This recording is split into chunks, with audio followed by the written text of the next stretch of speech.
Les heurts entre manifestants et forces de l'ordre ont duré jusque dans la soirée de jeudi, comme ici, dans le quartier de Ouakam à Dakar. Les affrontements les plus meurtriers ont eu lieu dans la capitale et à Ziguinchor, ville dont Ousmane Sonko est maire. Des manifestations se sont aussi déroulées à Saint-Louis, au nord, et dans d'autres villes du pays.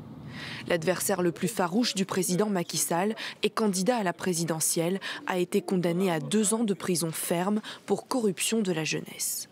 Une peine qui pourrait l'empêcher de se présenter à la prochaine élection.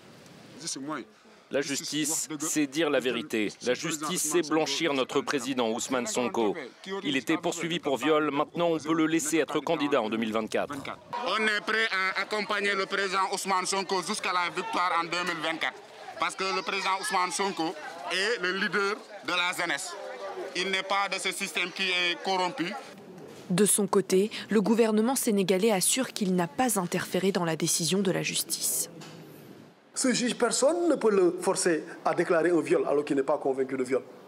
Mais en même temps, il ne peut pas y avoir aussi des pressions venant de projets insurrectionnels pour les apeurer et leur demander d'acquitter. Finalement, le juge a statué selon son intime conviction. Et ça reflète quoi? Ça reflète l'impartialité des juges et l'indépendance de la justice. Pour le moment, Ousmane Sonko se trouve toujours dans sa résidence à Dakar. Le gouvernement, qui peut l'arrêter à tout moment, n'a pas donné de date ni d'heure pour sa mise en détention. On retrouve Sarah Sako, notre correspondante à Dakar. Quelle est la situation ce matin ? Bonjour, alors ce matin, la situation est calme. Vous savez, il est encore tôt ici à Dakar et la ville se réveille vraiment avec une gueule de bois, si je puis dire, après les émeutes meurtrières de la veille. Alors, dans certains quartiers, il y a même encore les feux sur les routes qui sont en train de s'éteindre, témoins des violences de la nuit. Et puis, les abords de l'université aussi, déjà ce matin, sont transformés en gare routière puisque le campus a été vraiment ravagé hier et les étudiants sont en train de quitter ce campus pour rentrer chez eux avec leurs bagages. Ils prennent des taxis puisque plusieurs bâtiments de l'université ont été brûlés et le campus est fermé jusqu'à nouvel ordre. L'accès aux réseaux sociaux également depuis hier soir est restreint.